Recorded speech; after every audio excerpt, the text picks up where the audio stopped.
Hey guys, I'm Becky from Bookmarks Reviews, and welcome to my Harry Potter and the Half-Blood Prince reading vlog.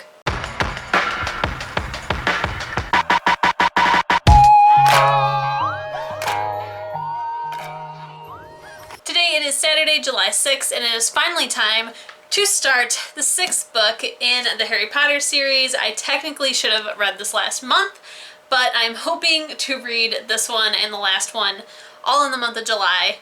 We're gonna find out if I can, because that's a pretty tall order. So first I will show off my copy that I am reading. I am listening to it on audio, but this is the physical copy that I do have that is illustrated by Kazu Kibushi. I just love these editions. They are so, so pretty. So I did start this already last night and listened to a little bit more today while getting ready.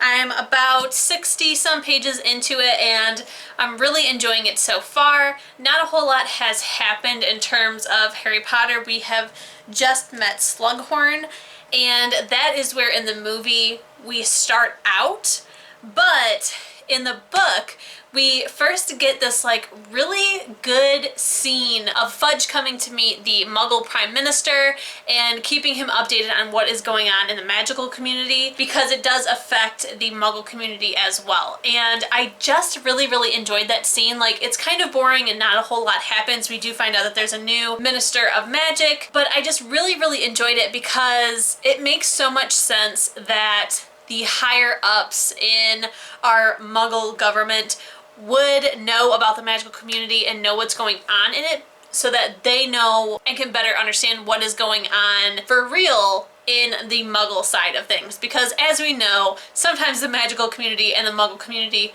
combine, whether they like it or not. So I just really enjoyed seeing that scene because it just makes our Muggle everyday world seem more magical, because I mean, maybe there really is a magical community and they are talking to the president right now. I hope not.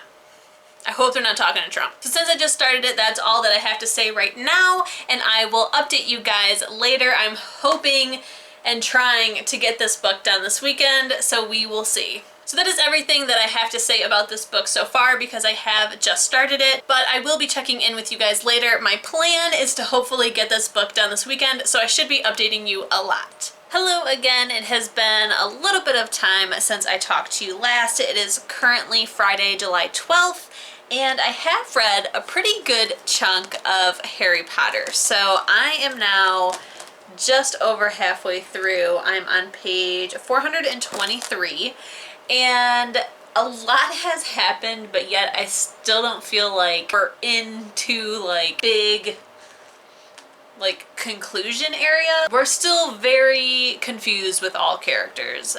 Not from a reader standpoint, but from the character standpoint. Like, nobody knows what is going on. Everyone is just a suspect at this point. So it has been very interesting. I am really enjoying this. Shocking. But there are a couple things that I want to talk about in this update before I continue reading. So, of course, there are some differences between the books and movie. We have known that since book 3, that there has been a pretty big shift in what's in the movies and what's in the books. And I feel like, though, in this book, everything has been like not too changed. The things that have been changed is all understandable for a movie standpoint, except there is one character that everything about them has like dramatically changed from the movies, and that is Fleur Delacour. So in the movies, we meet Fleur in movie 4, Goblet of Fire, when she comes to compete in the wizard tournament. And we meet her, we like her, Harry likes her, Ron has a crush on her, and then, you know, she's like this really cool person, and then she goes away. The next time that we see Fleur, I believe, is in the 7th, maybe in the 7th movie, but I think it's in the 8th movie, the part 2 of Deathly Hallows. We find out that she is dating Bill, Ron's brother, and she ends up fighting with the family against Voldemort. And then I think at the end is when they declare that they are engaged and are madly in love. But throughout the movies, like, Fleur is still a pretty cool character. We really don't know a whole lot about her, but she's pretty cool. However, in the books, we meet her in book 4, just like in the movie. Again, she seems pretty cool. We get to know her just a little bit more in the books than we do the movies. But right now in book 6, she is already engaged to Bill. Apparently they met during book 4. They've been talking and they are engaged. And she is staying with the Weasley family right now so that she can be closer to Bill.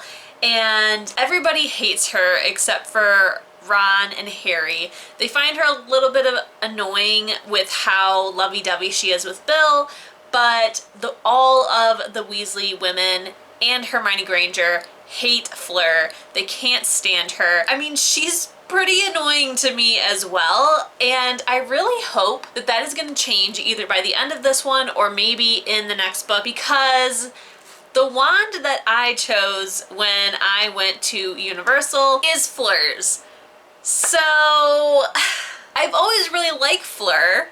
I never had a problem with her, but now in these books, like, she's really annoying, and I don't think I'm annoying. So at first I thought it was like a perfect match. Like, you know, we both have blonde hair and she's French and I just love that. Her wand is beautiful. Yeah, I just thought like, oh, how cool. I'm gonna pick her wand, because I just picked whatever wand looked the most appeasing to me. It was between Fleur's and Luna's, and I went ahead and grabbed Fleur's just because I liked her wand more, but I couldn't honestly remember who Fleur was at the time, and then I realized like, oh yeah, and then I looked more into her and I was like, yeah, she's a really cool character. You know, I'm happy I picked this wand. But now I'm a little concerned, to be honest, so we're gonna see where this goes in the books, because I'm concerned.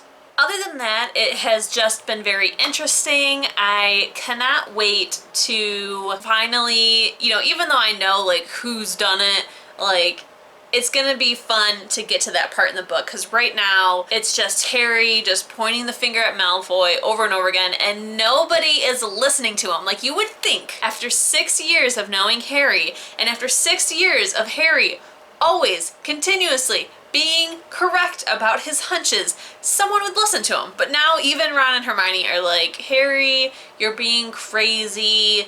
It's just because you don't like Malfoy. Just, come on. How many times does he have to prove himself to be listened? Like, it's just crazy. That is all that I wanted to talk about real quick in this update.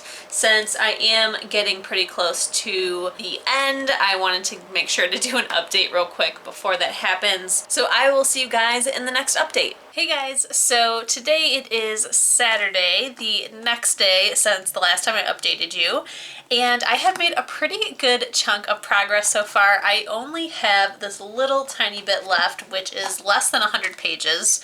And we have just gotten to the cave where Harry and Dumbledore are going to find a Horcrux. So what I have to update you on is I am so enjoying the romance in this book so much. It seems so much more real. It makes more sense in the books than it does the movies. Ron and Hermione makes enough sense in the movies where it was developed enough where I just went with it. I mean, they're best friends, so it kind of makes sense for them to eventually have feelings for each other. Honestly, Hermione was like kind of destined to either have feelings for Ron or Harry.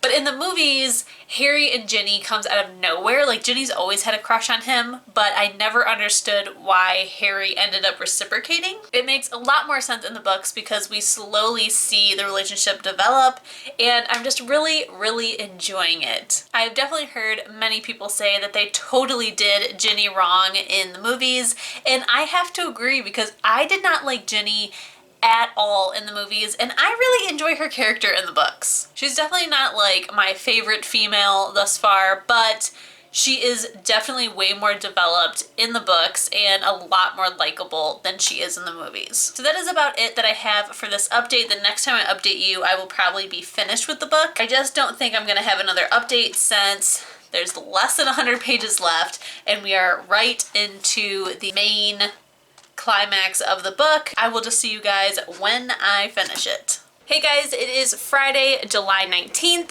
and earlier this week I finally finished Harry Potter and the Half-Blood Prince. Before we start, I do have to say that I am so freaking obsessed with my Book Banditz Hufflepuff bookmark that I got to use while reading these books, and I am just so in love with it. This one did come in my rep package, as I am a rep for Book Banditz, so if you want to get your own, you can get your own house colors for the band, and I have a link below. It is BITE15 to get 15% off your order. I did want to make sure to put a little plug in real quick in the beginning just because I wanted this specifically for these books. It is the perfect size. It is the size small, so it fits my editions perfectly, and I am just really, really in love with this. It is so light, so cute with this little Hedwig holding mail. I am just in love with it, so I wanted to make sure to put a little plug in before I forget. So now let's get into all of these spoilery bits where I talk about the book as a whole and talk about the last 100 and so pages that I had left since the last time I talked to you. So I will start off with saying that I did not cry when Dumbledore died because I already knew it was happening, but I remember when this book came out, and I remember all of the Harry Potter fans being so distraught and upset and, you know, telling me that somebody really important dies, but they're not going to tell me who. And I just remember all of the chaos that happened when this book came out, and now I finally get it. Like, I understood it when I watched the movie, so I was like, oh, that must have been the book when Dumbledore dies. But guys, these books do it so much different than the movies, and I just totally get it, how it just came out of nowhere in the books. In the movies, I think after watching them a couple times, you kind of see the hints and stuff. The thing that really, really got me about that scene is that in the movies, we witness the scene with Snape agreeing to help Draco, and it's kind of more like we understand Snape's character, and he really is turned into this guy that you feel bad for, that he used to be bad, but he's trying to be good now. But in the books, you can kind of see those qualities a little bit, but not as much as it was brought up in the movies. In the books, like, Snape is still a bad guy, and now he has killed Dumbledore. Harry is so against Snape now, like, I'm gonna kill Snape, I'm gonna kill Draco, I'm gonna kill Voldemort, like, it's all happening. Actually, I don't think he's, like, too upset with Draco because he understood what was happening with Draco, like his family was being threatened, so I think Draco might be safe from Harry's wrath, but Snape is not, and I felt like in the movie we feel a little bit more for Snape, whereas in the books Snape is really just like an awful character. In the movies, like, he's funny and snarky and you feel bad for him, but not in these books. Maybe in the last one, but this one definitely not. Again, I will mention that I totally agree that they definitely did Ginny wrong in the movies.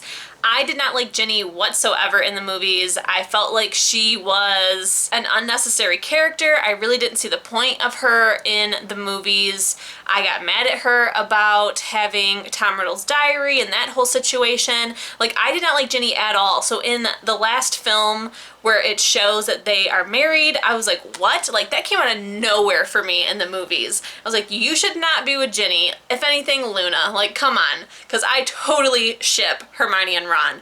Don't break them up, they are perfection. But in the books, we really see her character develop and grow, and it makes a lot more sense of why they would have gotten together.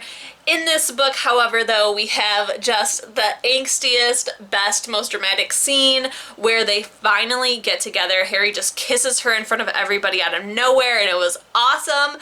And then at the end, he's like, can't be together, I have things to do, and you'll just be in danger. Like, it's just so angsty and ridiculous, and I just loved it so much. But I can definitely understand why those who read the books love Ginny, and I can totally understand why their heart was just broken by this book because, you know, Dumbledore's dead, our #1 character, and now Harry's breaking up with Ginny. Like, we've been waiting 6 books to get to this point, and then you dump her. So I will say that I definitely enjoyed this book more than I enjoyed the movie. It has always been my least favorite movie. I always forget what exactly happens in this, which is funny because this is the one where Dumbledore dies, but I always just think that Dumbledore dies in the last book and movie for some reason. But no, it happens in this one. But I don't know, I've never really liked the movie, but the book is very, very interesting. I think it's my least favorite book. I just feel like there was more excitement and magic. This one is a lot darker. So I think it's my least favorite book so far, But what I really, really, really enjoyed that we did not get in the movie is all of the insight and background on Voldemort, and just, God, these things are just so different. Like, I say that every time, but maybe this is your first time watching one of my Harry Potter reading vlogs and you don't know, but now I'm telling you, these books are so different from the movies and you need to read them. Even though I think this may be my least favorite book, it is still getting 5 stars. It's still fantastic. I absolutely love it. I just think that I probably love the other ones more. And so far, book number 3 is still my favorite book. So I think that is everything that I have for you guys in terms of this reading vlog. I am super excited for the last book, but at the same time, I am nervous. Like, I don't want it to end. I definitely want more books, but it's gonna feel so good to finally be done and say that I read the Harry Potter books. So it's definitely a bittersweet moment because I'm ready to be done, because I don't do well with structured TBRs where like you have to read these books, and that's what I have felt like a little bit. Even though once I start reading them, I love them and I can't stop reading, but to get to that point to start the book is a little difficult for me, hence why this book is getting finished mid-July. Hopefully you guys enjoyed this video. Definitely keep a lookout, hopefully next month, for the Deathly Hallows reading vlog, and then I will also be reading The Cursed Child to see what that's all about. Even though it's technically not canon and not in the Harry Potter series, I'm still going to read it afterwards because I do own it. It's in the Harry Potter world. We'll do it. If you enjoyed this, please give it a thumbs up. If you loved it and you want to see more bookish content from me, please hit that subscription button. And if you want to be notified as soon as my videos go live here on YouTube, hit the notification bell. I'll see you in my next one. Bye.